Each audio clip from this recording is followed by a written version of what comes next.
Good morning sir. Good morning बच्चों। अधातुओं का गुणधर्म बताइए।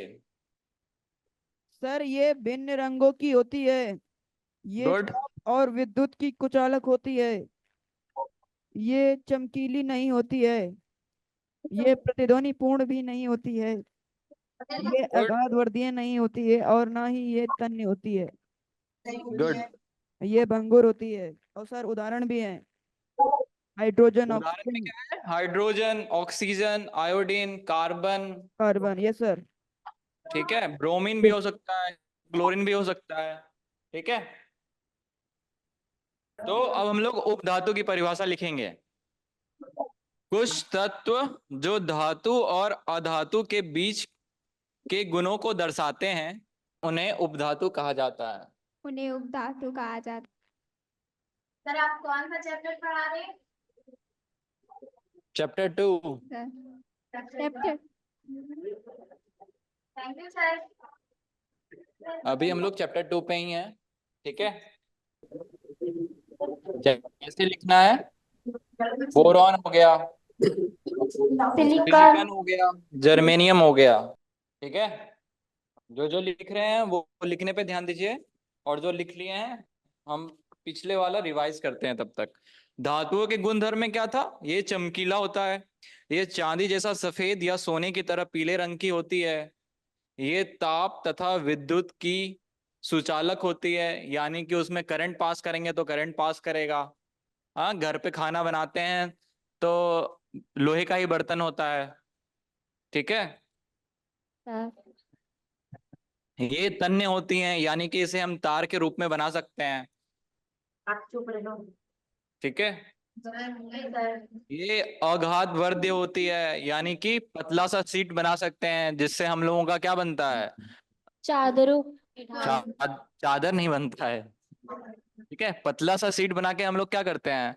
दरवाजा बनाते हैं। हाँ, कभी कभी खिड़की में लगा देते हैं। मैडम आए दो। ये प्रतिध्वनि पूर्ण होती है, यानी कि आप लोगों के स्कूल में जो घंटी है वो बजती है तो आवाज आता है ना कक्षा तक। हाँ, दूर भी बजती है तो आवाज आ जाता है।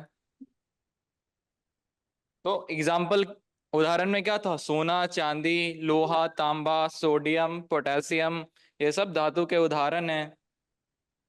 पारा के बारे में क्या बताए थे हम लास्ट टाइम? बताइए। पारा जो होता है, यानी कि उसको मरकरी बोलते हैं। वो कमरे के ताप पर द्रव्य है। वो कमरे की तापमान पर भी द्रव्य है। द्रव्य में होता है, द्रव्य पदार्थ होता है। सभी ने लिख लिया उपधातु का डिफिनेशन? Yes sir. और धातुओं का गुणधर्म में क्या था? ये विभिन्न रंग के होते हैं, कोई भी रंग हो सकता है। ये ताप तथा विद्युत की कुछ चालक होते हैं, यानी कि इसमें करंट या फिर इसे गर्म करेंगे तो हमें कोई इसमें करंट पास नहीं करेगा। ठीक है। और तीसरा क्या था? ये प्रतिध्वनि पूर्ण नहीं होता है, आघात वर्ध भी नहीं होता है, क्योंकि अगर इसे जब पतले से सीट के फॉर्म में बनाना चाहेंगे तो ये टूट जाएगा। उदाहरण में था हाइड्रोजन, ऑक्सीजन, आयोडीन, कार्बन। और उपधातु क्या होते हैं? कुछ तत्व जो धातु और अधातु के बीच के गुणों को दर्शाते हैं। मतलब अभी हम लोग जो धातु के गुण देखे, अधातु के गुण देखे, उनके बीच के गुणों को दर्शाते हैं, यानी कि वो कोई भी हो सकता, दोनों में से कोई भी गुण दिखा सकता है। ठीक है। तो उसके उदाहरण में था बोरॉन, सिलिकॉन, जर्मेनियम। ठीक है।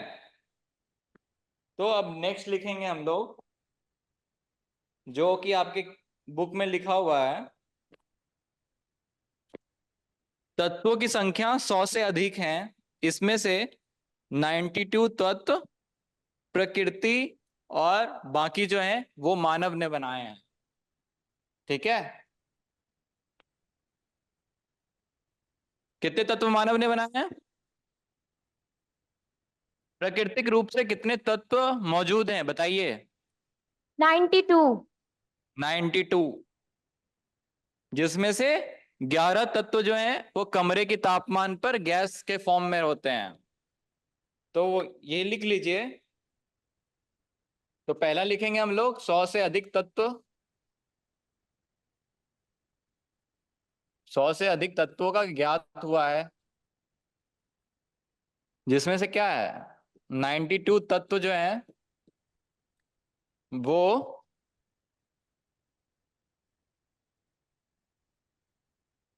प्राकृतिक हैं, यानी कि ये पृथ्वी पर पाए जाते हैं, और बाकी जो हैं उन्हें इंसान ने बनाया है।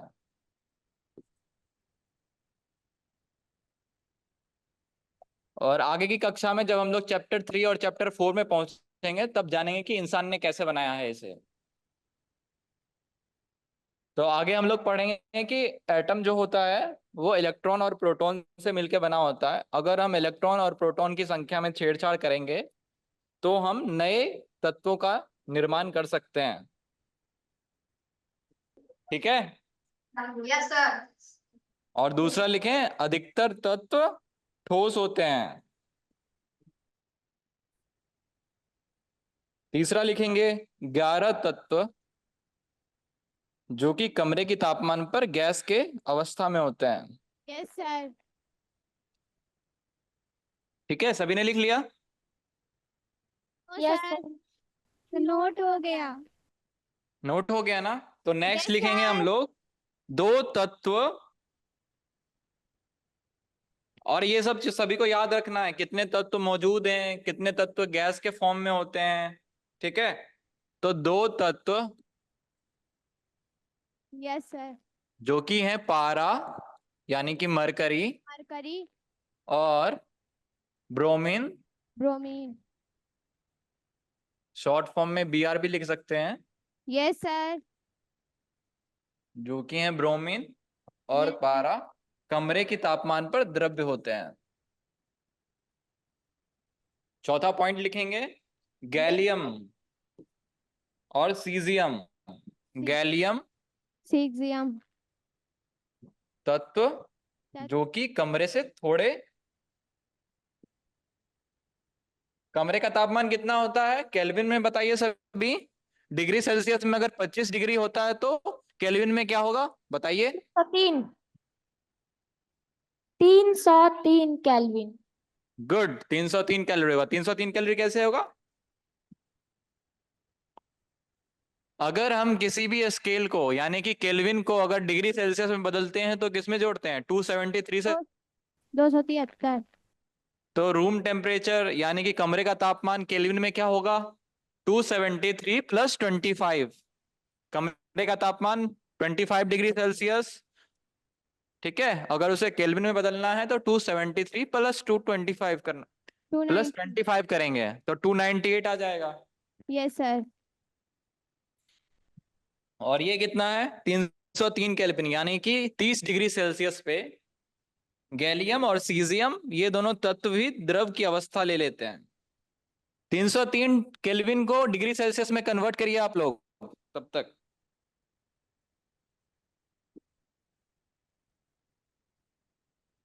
लिख लीजिए, उसके बाद हम लोग ये कन्वर्जन देखते हैं। गैलियम तथा सीजियम तत्व कमरे के तापमान यानी कि 303 केल्विन से कुछ अधिक तापमान पर द्रव अवस्था ले लेते हैं।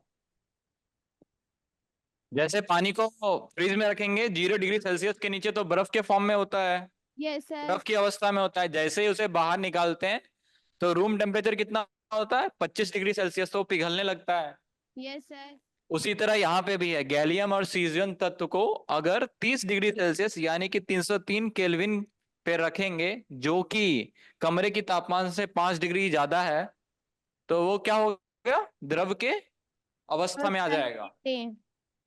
ठीक है, यस सर। सभी ने लिख लिया इसको? तो अब हम लोग पढ़ेंगे यौगिक किसे कहते हैं। ठीक है, चेंज करें? सभी ने लिख लिया ना? Yes sir. तो शीर्षक डालिए यौगिक। Yes sir. वह पदार्थ जो कि दो या दो से अधिक संख्या एक निश्चित अनुपात में परस्पर रासायनिक संयोग के द्वारा अणु बनाती है। पढ़ना नहीं है, पहले लिख लीजिए फिर पढ़िएगा, ठीक है? Yes sir. यस पहले सर। लिखिए, लिखने पे ध्यान दीजिए। वह सर, पदार्थ जो कि दो या दो से अधिक तत्वों के नियमित अनुपात में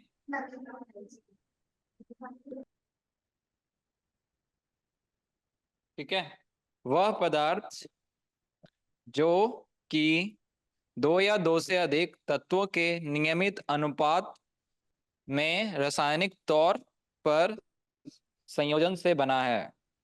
एक उदाहरण के तौर पे क्या देखेंगे? चीनी भी होता है। पहले हम लोग पानी का देखेंगे, H2O। पानी को कैसे पानी। दर्शाते हैं? H2O से दर्शाते हैं। H2O हाइड्रोजन और ऑक्सीजन। ये किससे बना हुआ है?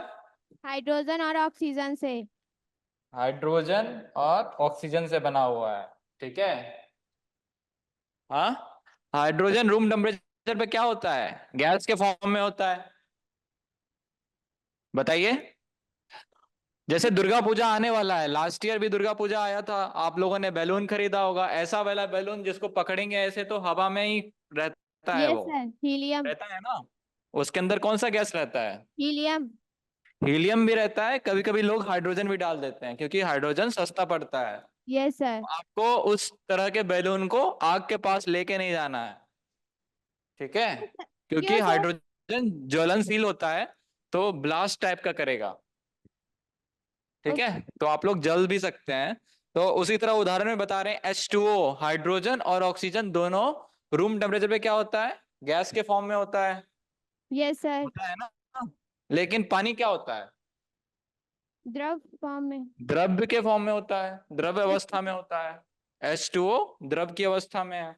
Yes sir. तो लिक्विड स्टेट, और ये दोनों क्या हो गए? गैस के स्टेट में रहते हैं। Yes sir. रूम टेम्परेचर पे। Yes sir.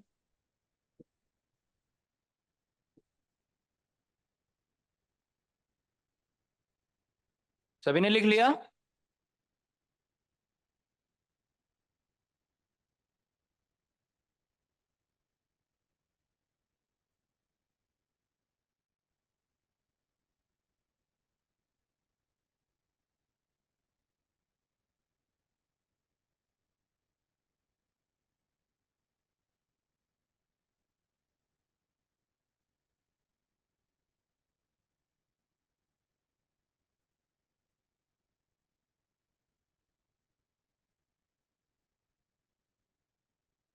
लिख लिया सभी ने? बताइए। सर नोट हो गया। नोट हो गया ना? Yes sir. तो अब हम लोग एक क्रियाकलाप देखेंगे। हम बस एक्सप्लेन कर देंगे कि यौगिक में कैसे फिजिकल प्रॉपर्टी और केमिकल प्रॉपर्टी अलग अलग होता है, यानी कि रासायनिक भौतिक। और भौतिक यस। कैसे अलग अलग दिखता है। जैसे कि यहाँ पे क्या देखे? H2O है। एच। भौतिक में क्या देखे? कि ये द्रव अवस्था में होता है। बाकी जिससे ये बना है हाइड्रोजन और ऑक्सीजन, वो यस। होते हैं गैस की अवस्था गैस में। की अवस्था में।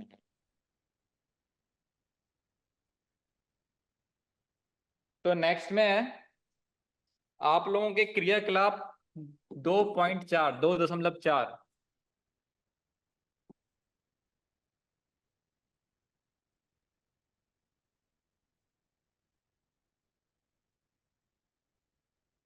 यहाँ पे क्या लिया गया है? 50 ग्राम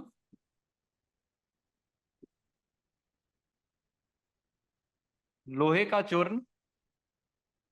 इसे बस समझना है, ठीक है?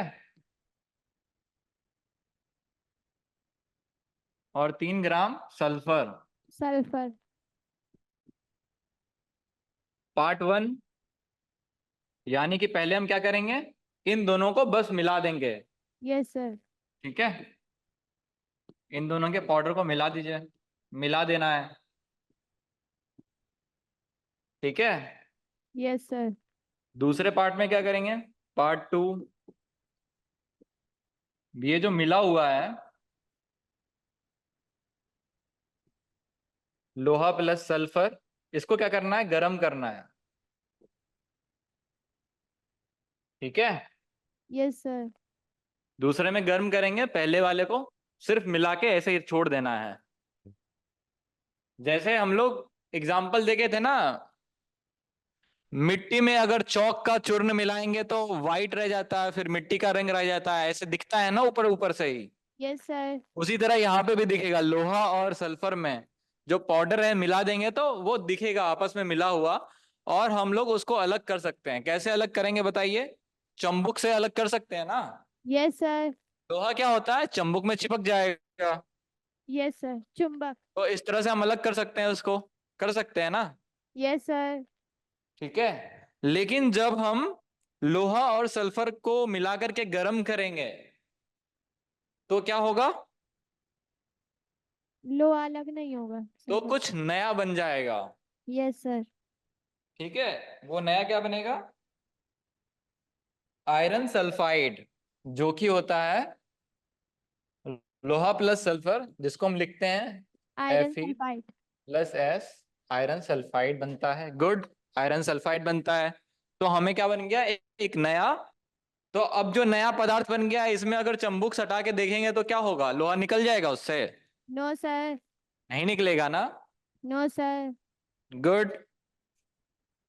और फिर अगर हम लोहा और सल्फर जो मिला हुआ है, सिर्फ मिला हुआ है पार्ट वन, इसको हम अम्ल में डाल देंगे, यानी कि अम्ल में। सल्फ्यूरिक एसिड में डाल देंगे या हाइड्रोक्लोरिक एसिड में डाल देंगे, तो क्या निकलेगा, लोहा तो रिएक्ट कर जाएगा एसिड से, यस सर। तो हमें मिलेगा हाइड्रोजन। तो पार्ट वन में क्या था, पार्ट वन का जो मिश्रण है, लोहा और सल्फर का। मिश्रण प्लस अम्ल। अम्ल क्या होता है, एसिड होता है। एसिड। तो एसिड को किसी को टच नहीं करना है, नहीं तो वो जला देगा। यस ठीक है, सर। तो इस मिश्रण को अगर अम्ल में मिला देंगे तो हमें क्या मिलेगा, कौन सा गैस मिलेगा, हाइड्रोजन। हाइड्रोजन। हाइड्रोजन गैस मिलेगा। लेकिन पार्ट टू, जिसको हम गर्म किए थे, उस मिश्रण को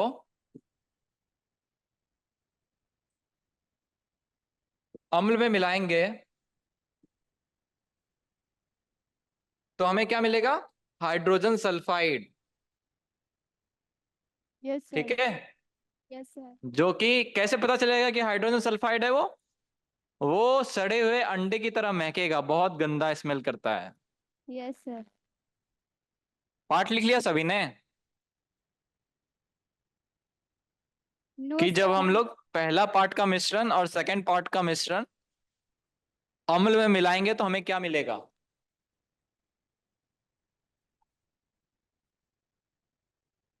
हाइड्रोजन सल्फाइड। Yes sir. सभी ने लिख लिया इसको? Yes sir. Yes sir. ए, 1 मिनट और दे रहे हैं, जिन्होंने नहीं लिखा वो लिख लीजिए। चंपा देवी इंटर कॉलेज सेकंड बेंच, आप लोगों ने लिख लिया है? Yes sir. क्या लिखा है बताओ? तो यहाँ पे क्या बन गया, मिश्रण दो जो है वो है यौगिक, क्योंकि हमें इसमें नया चीज मिला है। क्या मिला है, यौगिक। FeS, तो ये हो गया यौगिक। यौगिक। Yes sir. अब हम लोग देखेंगे मिश्रण और यौगिक में क्या क्या डिफरेंस है। ठीक है, सर आप लोगों नोट के नहीं बुक में हुआ। भी ये बना हुआ है टेबल, लेकिन हम लोग यहाँ सर पे भी नोट नहीं बनाएंगे। हुआ है। और तो आगे डिफरेंस है, मिश्रण और यौगिक में क्या असमानताएं हैं, क्या समानताएं हैं, उसके बारे में जानेंगे। आप लोगों के बुक में भी है ये चीज, लेकिन हम यहाँ पे समझेंगे कि वो क्या क्या लिखे हैं। ठीक है, यस सर। तो ये जो पार्ट टू में तत्व बना है, नया तत्व जो बना है, इसके जो गुण धर्म है वो लोहा और सल्फाइड से अलग हैं, सल्फर से अलग है। ठीक है, तो ये याद रखना है, यौगिक में जो बनता है उसका गुणधर्म जो होता है जिससे वो बना है उससे अलग होता है।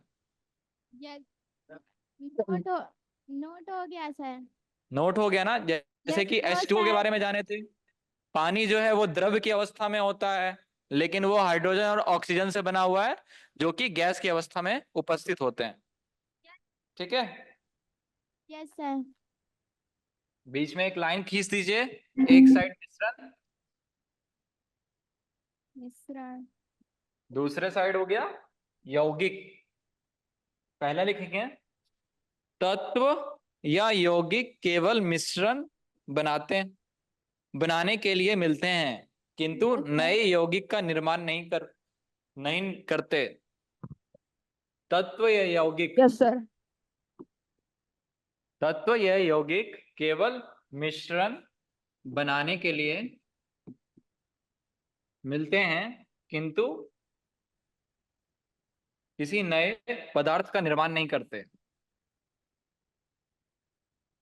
पहला लिखेंगे यौगिक में तत्व क्रिया करके, मिश्रण क्या है? तत्व या यौगिक केवल मिश्रण बनाने के लिए मिलते हैं, किंतु किसी नए पदार्थ का निर्माण नहीं का निर्माण करते। नहीं करते। दो यौगिक में मिला सकते हैं, जैसे कि चीनी और पानी। चीनी अलग यौगिक है, चीनी का फॉर्मूला कल देखेंगे, C6H12H22 ऐसे करके होता है। Yes sir. ठीक है, और जब उसे पानी में मिलाते हैं तो कुछ नया नहीं बनाता वो। ठीक है, लेकिन यौगिक क्या होता है? अभी जो हमने देखा, आयरन और सल्फर को एक साथ गर्म किए तो हमें क्या मिला? Iron sulphide yes sir. मिला ना? तो ये एक नए पदार्थ का निर्माण करता है। Yes sir. सर नोट हो गया। नोट हो गया ना? Yes sir. Thank you sir. Thank you. Thank you sir.